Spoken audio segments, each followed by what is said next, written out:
I keep seeing this. Dane Jackson got hurt. He did. We've seen that. We've talked about it. That stinks. It's a position that the Panthers don't have a lot of depth at. He was expected to be their starting corner.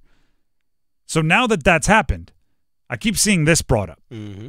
Is it time to call Stephon Gilmore? Ah, there it is. Is it finally time for the Panthers to call Stephon Gilmore? There it is.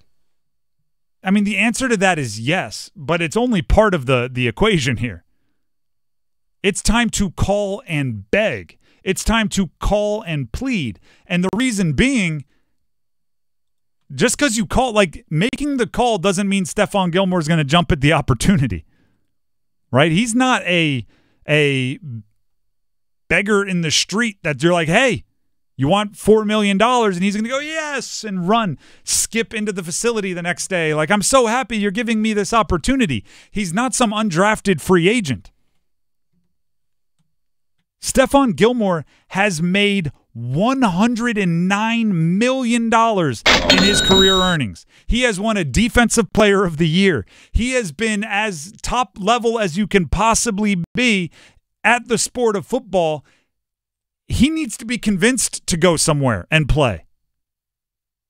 Right? Trust me, if he was just on his I love football, like if he was Kevin Durant with basketball, where it's just like, I can't think of anything I want to do but play basketball, so I'm going to keep playing. Stephon Gilmore could have taken 100 jobs this offseason. He's waiting for something, right? He is. Now, maybe he's waiting for the right offer, meaning monetarily. Maybe he's waiting for the right opportunity, meaning on a contender. So he's waiting for one of the better teams in the league to perhaps have some injuries at the position and then come calling. Or maybe he's waiting because he's just still deciding if he wants to play, right? Maybe he kind of likes the feeling of getting up in the month of August and not having your joints hurt, right? Maybe he's going through that. Either way, the Panthers can call. That doesn't mean the phone is going to be answered, right? That's like getting dumped by your girlfriend and having your buddy go, is it time to call like Taylor Swift? It's like, well, is that all it takes? Like, no, she would have to answer the call and then say yes, right? She would have, like, it's the same thing. Dane Jackson got hurt. Is it time to call Stephon Gilmore? Well, yeah, it might also be time to call, I don't know, somebody more in my league. The Panthers, according to overthecap.com, which handles a lot of the salary cap and contracts and how much would it save against the cap if you cut this guy or not. According to overthecap.com, the Panthers have $6.4 million in cap space this year. I'm sure they don't want to give $6.4 million, which is all of the cap space they have left at the moment, all to one guy. But even if they wanted to, even if they called up Stephon Gilmore and he answered the phone and they said, are you interested in coming back? And he said, I'll entertain it.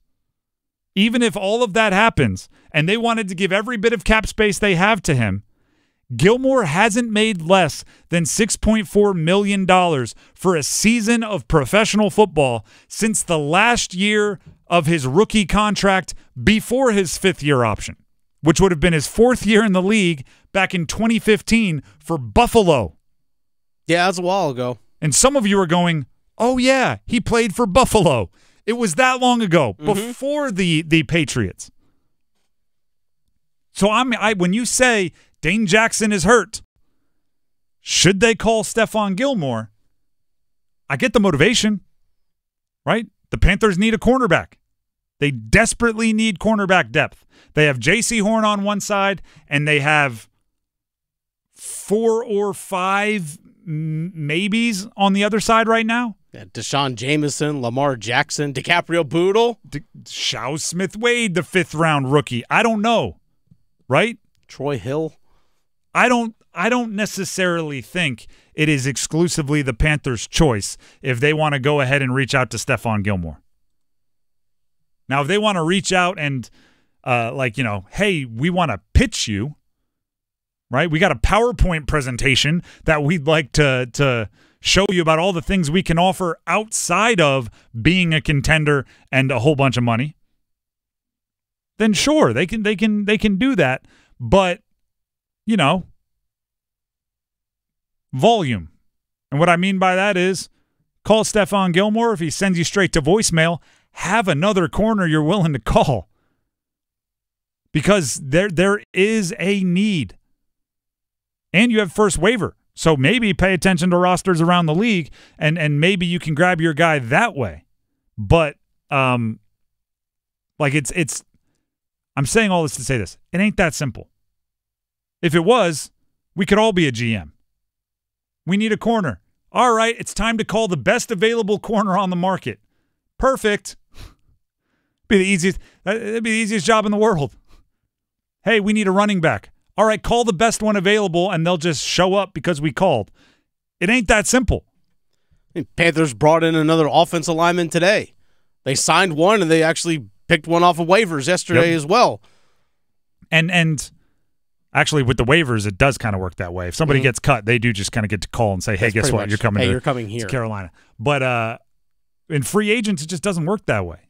And I can't emphasize it enough that guys work their entire career to have the autonomy over their career like Stephon Gilmore has now. Right? For the first 5-6 years of the league, most guys are just trying to keep their head above water. They just want to stay employed. They want to stay on a roster. So if you call up and offer a deal, their agents are going, yep.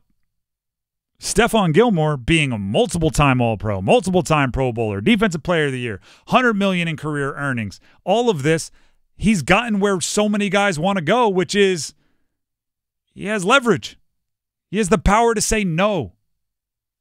He has the power to say, yeah, I'll keep you guys in mind. Maybe if I change it, but right now I'm waiting on somebody who's got better Super Bowl odds. I'm trying to end my career in a parade, and I don't think you guys have that. Those decisions are made by teams all the time. I did see this is kind of what I'm getting at. Dennis, I don't know if you saw this. The Judon trade, right, ended up going from New England to Atlanta for a third rounder. Yep. There's a report out there that the Bears also offered a third rounder. Which means the Patriots had to sit back and look at two other teams' rosters and decide which team's going to be worse and then send Judon there because they want that third-round pick to be the better of the two. Sure. That could be what Stephon Gilmore's doing. He might have 2 or 3 offers, and he's looking at them and doing the reverse, right? I got to decide which of these rosters is better, and I'll go there because I want to contend. How many of those situations do you think the Panthers will win? If he's going, my agent says there's a nibble on a potential contract offer from this team. This team has reached out twice, and the Panthers have reached out, and they have to sit there and decide which one's more likely to win. How many of those conversations do you think the Panthers are going to win, right? Are they going to come out with all right, we got to go to Carolina? Not many.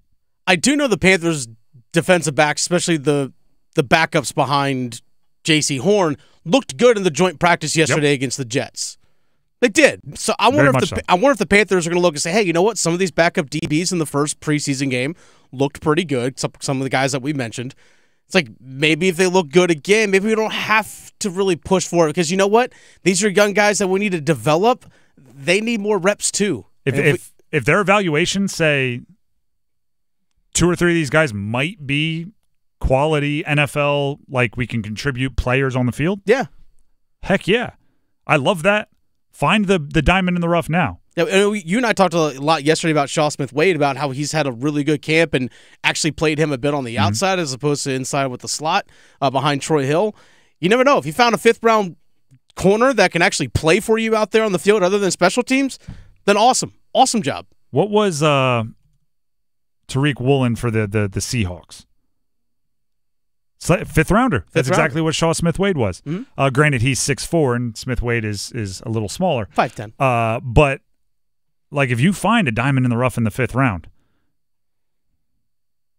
do not call Stephon Gilmore if that's the case.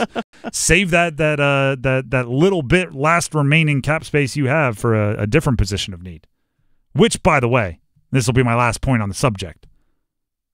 How in the heck do the Panthers with that roster only have $6.4 million worth of cap space left?